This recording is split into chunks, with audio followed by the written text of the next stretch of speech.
योग के प्रयोग करने वाले अनुभवी योग साधकों का अनुभव यही कहता है, यदि देह, प्राण व मन किसी भी तरह से स्थिर हो सके तो शांति स्वतः आ जाती है।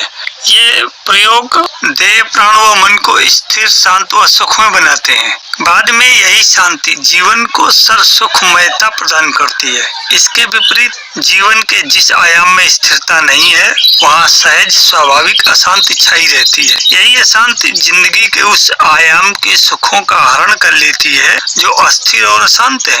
उसे किसी भी तरह से सुख का एहसास हो ही नहीं पाता। वह प्रायः अवसाद, विषाद में डूबा रहता है। भांति भांति के तन व मन के रोग उसे घेरे रहते हैं और सदा सदा जीवन दुख में बना रहता है। इस स्थिति की बड़ी महत्वपूर्ण वजह है, दरअसल देह, प्राण व मन एक दूसरे से गुथे जुड़े हैं। प्राण का धागा इन्हें आपस में पिरोए है। प्राण के माध्यम से देह व मन एक दूसरे को प्रभावित करते हैं और एक दूसरे से प्रभावित होते हैं। आघात देह को लगे तो घायल मन भी होता है। इसी तरह से यदि मन पीड़ा परेशानी से गिरे तो देह अनायास ही हारा थका महसूस करती है। प्राण यदि कमजोर पड़ जाए तो देह और मन दोनों स्वतः ही कमजोरी महसूस करने लगते हैं। यह सत्य ऐसा है जिसे रोजमर्रा की जिंदगी में सभी महसूस कर सकते हैं। इन तीनों को स्वस्थ, पुष्ट, निरोग करने का स्वाभाविक उपाय स्थिरता, शांति व लयबद्धता है।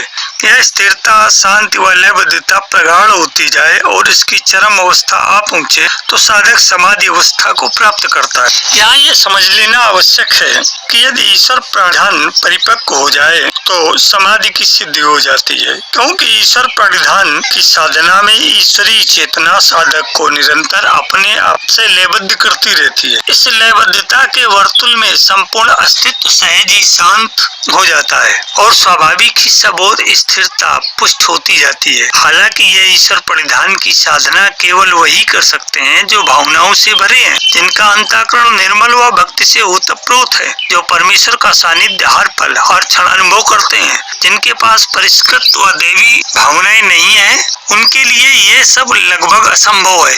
स्थूल व लौकिक अनुभवों में रचे बसे इनमें डूबे हुए लोग ये नहीं कर सकते। यद्यपि महर्षि पतंजलि इनके लिए भी मार्ग अवरुद्ध नहीं करते। वे हरेक व्यक्तित्व के अनुरूप राहें भी बताते हैं। जो अभी स्थूल जीवन से ऊपर नहीं उठ सके, उनके लिए भी परमोदार महर्षि ने द्वार खोले हैं। ऐसे लोग अपनी शुरुआत स्थूल देह व व्यवहारिक लौकिक जीवन से कर सकते हैं। वे उनके लिए स्थूल देह की साधना हेतु सर्वथा स्थूल अभ्यास आसन का मार्गदर्शन करते हैं। इस सत्य को उन्होंने अपने अगले सूत्र में प्रकट भी किया है। स्थिर सुखमासनम, ये दूसरे अध्याय का 46वां सूत्र है। स्थिर सुखम मतलब निश्चल, जहाँ हिलन डुलन न हो, सुख पूर्वक बैठने का नाम आसन है। भाव है स्थिर और सुख पूर्वक बैठना ही आसन है। महर्षि के सूत्र बड़ा मौलिक पर गूढ़ है। आधुनिक योग युग में यह बात थोड़ी अटपटी लग सकती है, क्योंकि आज प्रचारवादी योग गुरुओं के दौर में प्रायः सभी योग आसनों से परिचित हो चले हैं। प्रचार माध्यमों से इन आसनों की विविधता देखने को मिलती है। इन दिनों इनकी राष्ट्रीय अंतर्राष्ट्रीय प्रतियोगिताएं भी होने लगी हैं। परंतु महर्षि पतंजलि का कथन इन भांति भांति के आसनों से थोड़ा भिन्न व मौलिक है। हालांकि ये सभी आसन जो हठ योग के अंतर्गत आते हैं महत्वपूर्ण है। इनमें से प्रत्येक की अपनी उपयोगिता व आवश्यकता है। आसनों को करने से प्राण देह में स्थित सभी 108 केंद्रों में सुचारू रूप से प्रवाहित होता है। इस प्रयास से देह जरा, जीर्णता व अनेक तरह के रोगों से बची रहती है। महर्षि का उद्देश्य हठ योग की प्रक्रिया व परंपरा से भिन्न है। वे अस्तित्व व व्यक्तित्व में व्याप्त चेतना का ऊर्ध्वगमन करके उसे परमात्मा से लयबद्ध करना चाहते हैं। इसके लिए वे आसनों की जटिलता के स्थान पर सहजता का चयन करते हैं। उनके अनुसार इस प्रयोग में आसन ऐसे होने चाहिए जिन्हें बिना किसी प्रयास के सुखपूर्वक किया जा सके। हठ योग में जिन ध्यानात्मक आसनों की चर्चा है, उनका चुनाव व चयन इस कार्य के लिए किया जा सकता है। इसे पद्मासन, सिद्धासन प्रशस्त हैं। जिनके लिए इन दोनों को भी करने में कठिनाई है, वे निश्चिंत होकर केवल पालथी लगाकर बैठ सकते हैं। पालथी लगाकर बैठना सुखद व आसान है, इसीलिए इसे सुखासन भी कहा गया है। इस संदर्भ में जहाँ बात स्वास्थ्य व आरोग्य की हो तो इसके उद्देश्य व औचित्य को ध्यान में रखते हुए किसी भी तरह के किंतु उपयोगी आसन किए जा सकते हैं।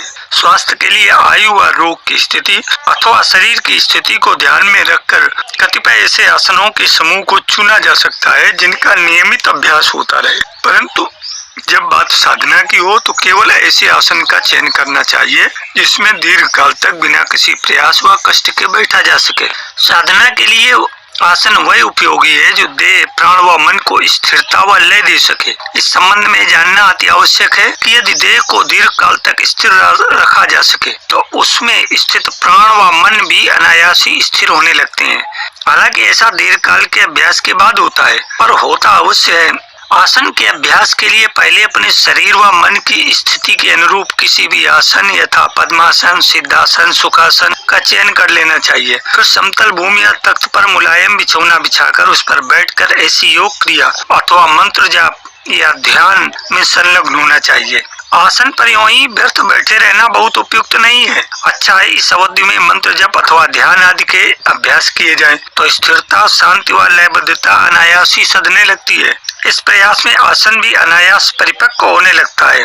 परम पूज्य गुरुदेव के अनुसार सहजता पूर्वक ये 3 घंटे लगातार प्रतिदिन निरंतर 3 वर्ष तक बैठा जा सके तो अपेक्षित परिणाम आने लगते हैं। इस प्रयास में तन व मन दोनों स्थिर व शांत होने लगते हैं और योग क्रियाओं व योग साधना में सहजता होने लगती है। विधियों या तकनीकों की नकल करने से चेतना जागृत होने के स्थान पर सुप्त हो जाती है। अस्तित्व में चैतन्यता के बजाय जड़ता छा जाती है।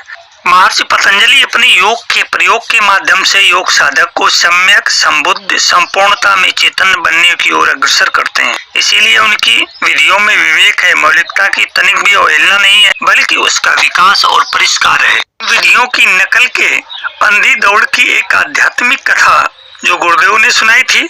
उनके गांव के पास के गांव में एक हकीम रहा करते थे। इन हकीम साहब की बड़ी ख्याति थी। इनकी दवाओं से लोग बड़ी जल्दी ठीक हो जाया करते थे।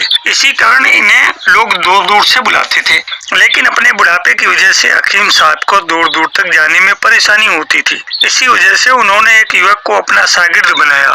वह युवक भी अपने बुजुर्ग उस्ताद की तरह बहुत जल्दी प्रसिद्ध होना चाहता था। इसलिए वह हकीम साहब की कुछ बातों को सीख लेता और कुछ की हूबहू नकल कर लेता, जबकि हकीम साहब उसे बराबर समझाते कि सीखना अच्छी बात है लेकिन नकल करना अच्छी बात नहीं है। पर उस युवक को यह बात पूरी तरह समझ में नहीं आई। एक बार वह हकीम साहब के साथ एक मरीज के पास गया। हकीम साहब ने मरीज का रोग पहचानने के लिए उसकी नब्ज पकड़ी और उससे कहा, ये सर्दी के दिन है और तुम अमरूद बहुत खाते हो, यही वजह है कि तुम्हारी बीमारी ठीक नहीं हो पा रही। वह युवक हकीम साहब के इस निदान से चमत्कृत रह गया।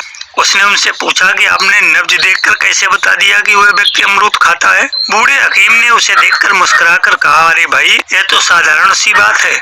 उस मरीज की चारपाई के नीचे कुछ साबुत, कुछ खाए हुए अमरूद रखे थे। यह बात सुनकर युवक ने कुछ कहा तो नहीं, लेकिन जैसे उसे एक नई विधि मिली ऐसा संतोष उसके चेहरे पर जरूर उभरा। अगले ही दिन एक मरीज को देखने एक दूर के गाँव जाना था। बूढ़े हकीम इतनी दूर जाने में असमर्थ थे, इसलिए उन्होंने उस युवक को भेज दिया। मरीज के घर पहुंचकर उसकी नब्ज देखी, साथ ही उसकी चारपाई के नीचे देखा जहां घोड़े की जीन, काठी और घोड़े के पांव की नाल पड़ी थी। ये सब देखकर उसने कहा, लगता है तुमने घोड़े बहुत खाए हैं, इसी वजह से तुम बीमार हो। जब तुम घोड़े खाना छोड़ दो तो ठीक हो जाओगे। मरीज युवा हकीम की बात से परेशान हैरान हो रह गया और बोला, आप तो हकीमों की तरह नहीं पागलों जैसी बात कर रहे हैं। हर काम में समझदारी जरूरी है, योग में भी आवश्यक है। महर्षि पतंजलि कहते हैं कि विधियों में विवेक आवश्यक है। सुख पूर्वक स्थिर बैठने का नाम आसन है। इसीलिए आसन का चयन अपनी शारीरिक व मानसिक स्थिति को ध्यान में रखकर विवेकपूर्ण ढंग से करना चाहिए। आसन की स्थिति ऐसी न हो जिससे शरीर को तकलीफ हो और मन शरीर पर अटका रहे, बल्कि आसन ऐसा होना चाहिए जिसमें मन देह से ऊपर उठ सके। इसी सत्य का क्रमिक विस्तार करते हुए महर्षि कहते हैं, प्रयत्न शैथिल्यानंत समापत्तिभ्याम, अर्थात प्रयत्न शैथिल्यानंत समापत्तिभ्याम उक्त्या। प्रयत्न की शिथिलता, प्रयत्न शैथिल्य और अनंत समापत्ति और अनंत परमात्मा में मन लगाने से सिद्ध होता है। और इसका भावार्थ प्रयत्न की शिथिलता और असीम पर ध्यान लगाने से सिद्ध होता है। महर्षि का यह सूत्र योग साधकों की साधना के लिए मूल्यवान है। वे कहते हैं कि प्रयास की शिथिलता आसन के संदर्भ में विशेष स्थान रखती है। हठ योग में बताए गए कठिन जटिल आसन राजयोग के अभ्यास के लिए आवश्यक एवं अनिवार्य नहीं है। इसके लिए तो ऐसा आसन चाहिए जिसमें सुख पूर्वक बैठा जा सके, जिसमें शरीर को कष्ट न हो, शरीर सहज व सरल अवस्था में रह सके, जिससे कि मन देह के बंधन व बाधाओं से मुक्त हो सके। इसके लिए प्रयास की नहीं बल्कि नहीं प्रयास की जरूरत है और यह काम थोड़ा कठिन किंतु प्रभावकारी है। जो भी हमारी इन बातों को सुन रहे हैं उन्होंने अनुभव किया होगा या अभ्यास करने पर अनुभव करेंगे कि रात शयन के समय नींद नहीं आ रही है और उस समय नींद लाने का प्रयास किया जाए तो मुश्किल बढ़ती जाती है। प्रयास के साथ बेचैनी बढ़ती जाती है। प्रयास के शिथिल होते ही अनायासी नींद आ जाती है। यही स्थिति आसन की भी होनी चाहिए। प्रयास पूर्वक सुख पूर्वक प्रयास रहित सुख पूर्वक बैठ, यही आसन की सफलता व सिद्धि है। लेकिन यह बैठना निर्द्वेष न हो, तत्पर महर्षि पतंजलि का विशेष ध्यान। इसीलिए वे कहते हैं कि असीम पर ध्यान करना भी आसन सिद्धि के लिए जरूरी है। असीम परमात्मा का स्वरूप है। परमात्मा के बारे में दो बातें हैं। एक वे बातें जो अलग अलग पुस्तकों में धार्मिक ग्रंथों में लिखी हैं, इन बातों में ज्यादातर कोरी कल्पनाएं हैं, इनका कोई खास महत्व नहीं है। दूसरी बातें अनुभव की, जिन्हें भिन्न भिन्न योगों में योगियों ने जाना है, अनुभव किया है, इन सब का महत्व है। इन सभी बातों में एक बात सामान्य है, परमात्मा असीम व अनंत है। वह इतना व्यापक है कि उसकी कोई धारणा संभव नहीं है। मेरे अध्यात्म प्रेमी जिज्ञासु मित्रों, धारणाएं कितनी ही बड़ी क्यों न हो, पर वे सभी मन से छोटी होती हैं। तभी तो सबकी सब मन में समा जाती हैं। मन उन्हें धारण कर लेता है। लेकिन परमात्मा अनंत है, उसे मन किसी भी तरह धारण नहीं कर सकता। हाँ, उसमें विलीन विसर्जित जरूर हो सकता है। यह विलय विसर्जन का प्रयास ही ध्यान बन जाता है। इसी से जीवन में आध्यात्मिक प्रकाश व परिवर्तन की घटना संभव हो पाती है। जब किसी योगी के जीवन में यह प्रयास परिपक्व होने लगता है तो वह देह के पार व परे हो जाता है। ऐसे में उसका आसन सहज सिद्ध हो जाता है।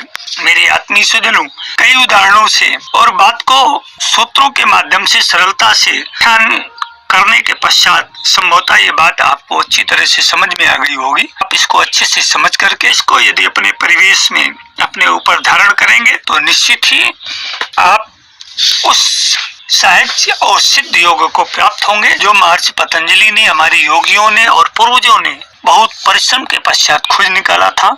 जीवन के साथ योग चैनल में राजन आचार्य का अभिवादन। धन्यवाद।